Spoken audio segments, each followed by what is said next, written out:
warm welcome once again. In this video we'll talk about forking a repository. A fork is a copy of a repository.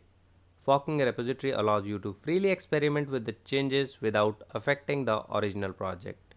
So if you see any project on GitHub and you want a copy of that in your space, you can fork it and then you can experiment whatever you want to do. So for example, I search for this calculator app on GitHub and I see a couple of results. So I go to first one. Let's say this was the project that I also want to experiment on. So I go to this fork option on the top and I click on this.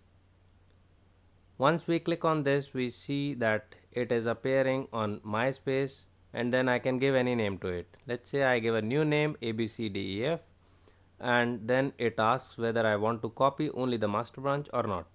So we can check or uncheck it and then we can click on this create fork button.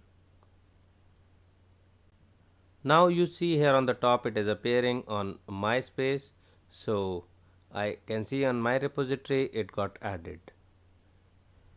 So this is how we fork the repositories and experiment our things.